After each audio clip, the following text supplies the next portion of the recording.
boys and girls, and welcome to the concession stand here on the KB Radio Network. I am your host, Kevin Reed, and this is the review of everyone's favorite Star Wars show, The Acolyte, Episode 5, entitled Night, which dropped on Disney Plus this Tuesday, June the 25th. And I would like to know, I normally ask this question at the end of every episode, but I feel compelled to ask it now. Are you still watching this show? Or are you crazy like me? I look, I make no bones about it. The first 3 episodes, I was all right with. Did I think it was perfect television? No. But I was enjoying it. I saw the potential in this show. And as long as they could have stuck the landing, I felt like, okay, we can get a decent show.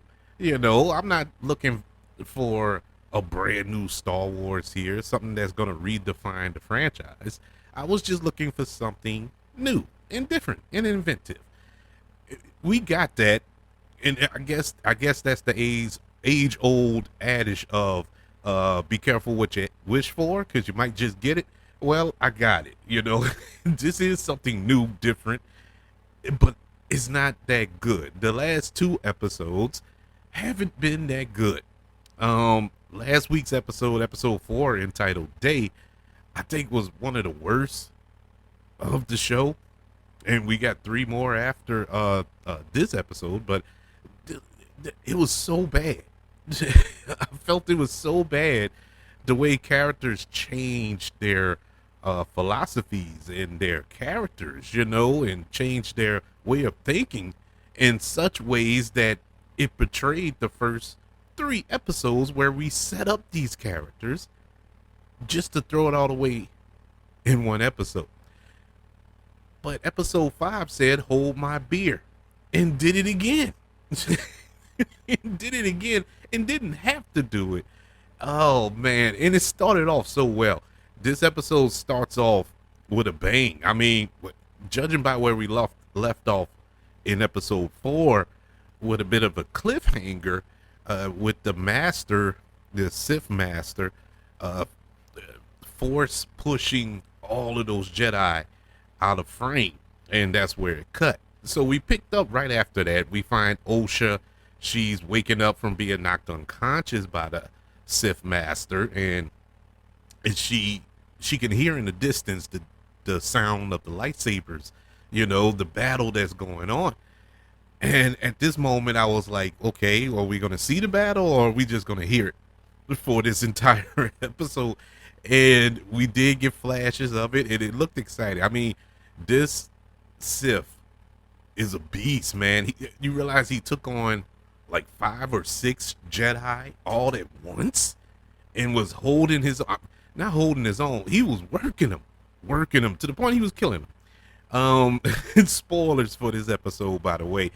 There's actually no way to talk about this episode without spoiling it. It's full of spoilers. It starts off with spoilers and it ends with somewhat spoilers, so it is what it is at this point. But the little Sith master just works the Jedi, kills them, well, the majority of them to that point. And then we get to the showdown between Saul and this Sith master, and been highly anticipating that, and that didn't disappoint. This was the better part of the episode. It did the first 10 minutes of it, you know, that was very gripping, very tense, action packed. It was everything you would want from a show like this. So I was encouraged up to a point, but we find May still hiding out in Kalnaka's little hut or whatever it is, after witnessing her sister about to be murdered. And what disturbed me about this, you know, aside from the fact she's going to watch her sister get murdered and not do anything about it, is the fact that just last episode, she made a complete 180. She made a change. She betrayed this master for her sister because she realized that her sister was alive. And so she was gonna turn herself into the Jedi, and so on and so forth, right? And then we get right here. Well, aren't you gonna help your sister? Or I mean, what are you doing?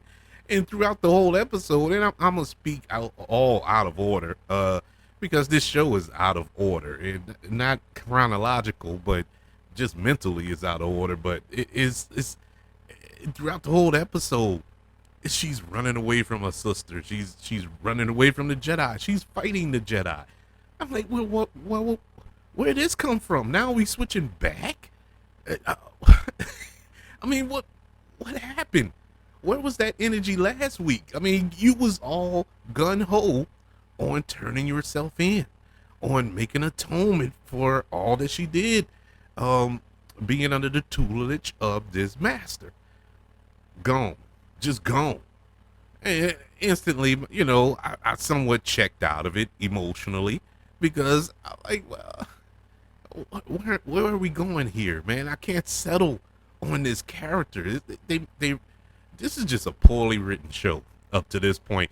Like I said, it started off decent, and then we get to this, and it's like I don't know what they're thinking at this point. What are they?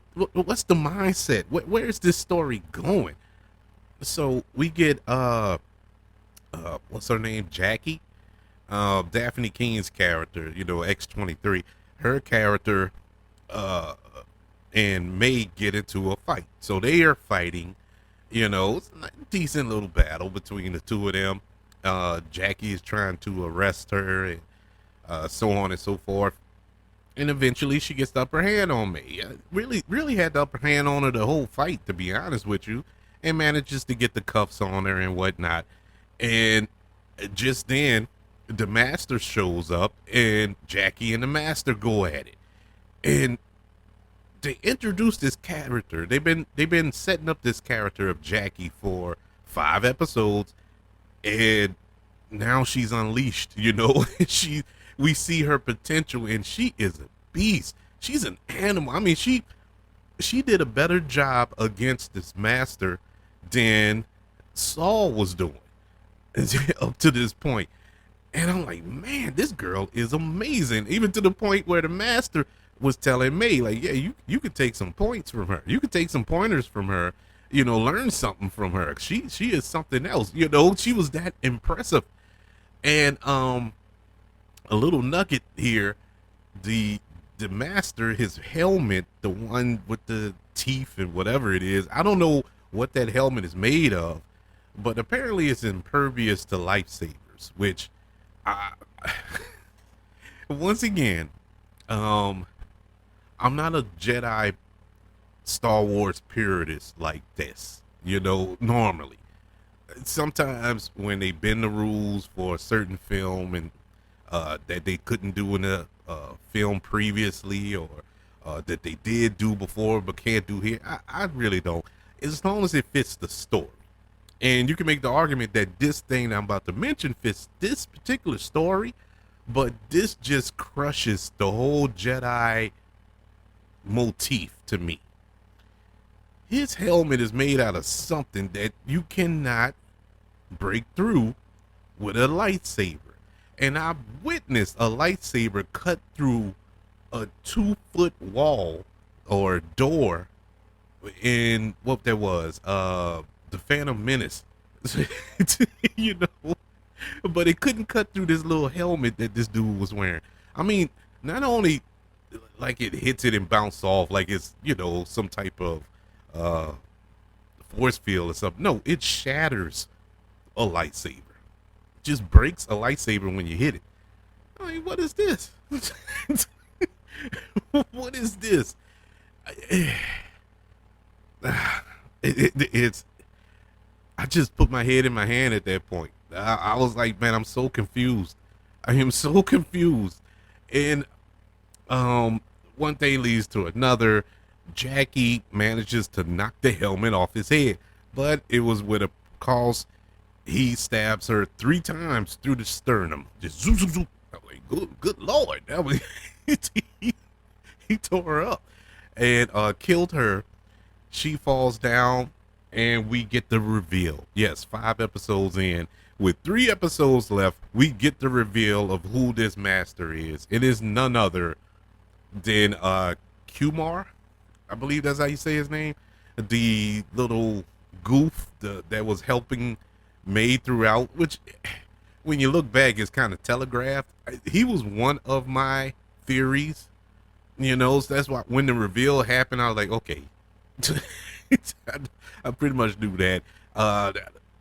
One of the mothers was my biggest guess. I guess you could say, but that was only because that would be something that would throw people off.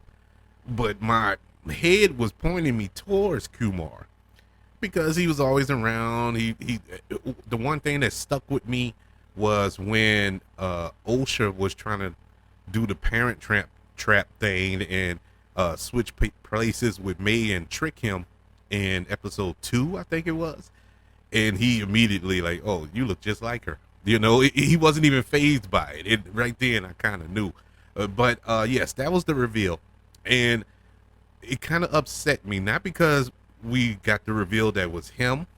It upset me because they did it so early, and I think that was one of the alluring things to this show, to keep you watching so you can guess, so you could do some detective work week to week. Now that that's gone, I really don't have any excitement moving forward. And just to be honest with you, these next 3 episodes or whatever to me, because I was one of the main things that kept me going, that watching it with my girls, that kept us going. We was having fun trying to guess who was the acolyte or who was the master, and having debates, and up until a couple of days ago we were still debating, piecing clues together and stuff like that. Now it's over. It's done. It's over. It's over. We don't have that no more. I think they blew that. They should have waited. Now I know there's a lot of questions moving forward still unanswered, because you didn't answer nothing, other than the fact who is the man behind the mask, and we got that. Okay, finally, 5 episodes in, we get one question answered, but that raises 50 more questions on top of the 173 that we already had. And so, can we get those answered in these next 3 episodes? I doubt it. I seriously doubt it. Oh man, this was disappointing. Well, he manages to kill Yord. Yord gets his legs leg. Well, he get his leg cut, and then he get his neck snapped, and that's it for Yord. We open up more questions about Saul and what did he do on the home planet of May and Osha, and still not getting an answer to that. And and how does that tie in to Kumar? What does he what's the thing with him? Now, here's one thing where the mother thing still can come into play. When Yord was talking to Osha about this master, who is he and whatnot, and he's like, I don't know, but he gets inside your head and it never leaves your head. And Osha was like, oh, my mothers can do that. They used to can do that. And so that kind of opened up the door of maybe there's more than meets the eye here with Kumar. Is he their long lost brother, or something to that effect? Or is he the father? He just never aged or something. I don't know. There's still some stuff you can play with. I don't want to open that. I don't want to open that can of worms, because I'm pretty sure none of that's going to come to fruition.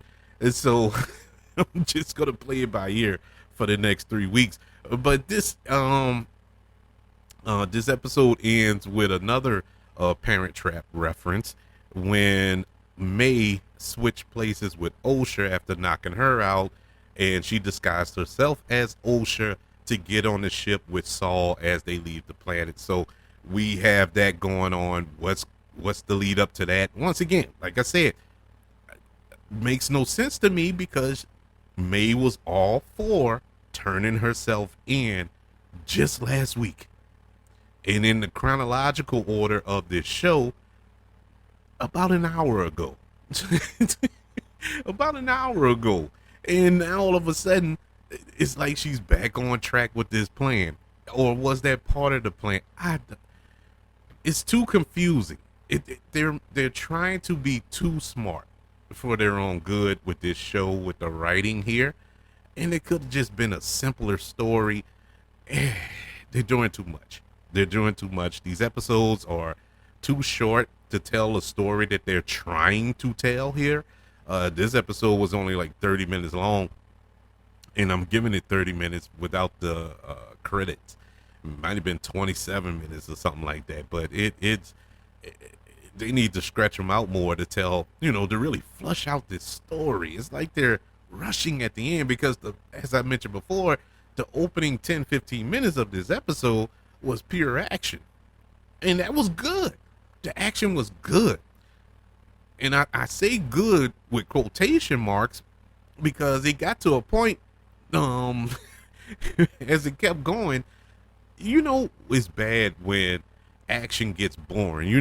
It's like, okay, let's get to the story because there's a lot of story that needs to be told, a lot of questions that need to be answered, and we're not getting it. We're wasting time with this action, and that's where I was at. And so once I started feeling like that, it did stop, and we got some story elements flushed out. But I don't know. This show, God help them, was not put together properly. I don't know what happened between the first 3 episodes and these last 2 episodes, but it is clearly a different show, 2 different shows to me. It just feels different, feels way different from where we started off. And I think the end of this series or this season, I'm pretty sure it'll be the series too, but I think it's going to be so rushed and jam-packed with information, going to get lost in, I don't know. At least that's the way it's looking. I don't know how these next 3 are going to go. Hopefully they can turn the corner, find a way to redeem it. We'll see. But I do have a couple of positives here. I did like the performance of what's the actor's name? I told myself I was going to remember who plays Kumar, aka the Sith Master here. I love his performance in this episode. Amanda Steinberg did a decent job. It wasn't her. I think it was the direction. It was badly or poorly directed, this episode. When they were doing the scenes when they were in the same scene together, close-ups and, fighting each other. It's like, man, are y'all even trying? I've seen movies that were made in the 80s where actors were playing dual roles and they had to stand next to each other and stuff that was executed better than what we got here. I didn't like that, and she suffered for it, but she was trying. She was doing a pretty decent job. I like Saul. Saul is the one consistent thing throughout this show that really, really keeps me intrigued with the show. Amanda Steinberg and had some missteps within the first 5 episodes. The direction has had some missteps. The writing, even the special effects at times. But Saul has been pretty consistent and consistently good throughout. But aside from that, those bright lights, it's been really dark and not in a good way. But I would like to know, are you still watching this show? Or have you checked out? Do you feel like this show can be redeemed if you're not digging it so far? Or are you digging it? Or am I just nitpicking and don't know what I'm watching? I would love to know your opinion. And honestly, there are no wrong answers. If it's for you, it's for you. But I would love to know. Maybe you can convince me. Maybe you can sway me from the dark side. You can do so by emailing the show, kbradiopodcast@gmail.com. You can also search for the show on all social media platforms. Just search for the KB Radio Network. Don't forget about the YouTube channel, everybody. The KB Radio Network channel. Subscribe and like this video. Don't forget about the 5 stars, the reviews, and sharing this show. If you're listening on Apple Podcasts, Spotify, iHeartRadio, wherever you are currently listening to the concession stand here on the KB Radio Network. Everybody, thank you for joining me for this review of episode 5 to the Disney Plus Lucasfilms television series, The Acolyte. Want you all to know that I love you. Continue to love everyone. And until we speak again, you all be blessed.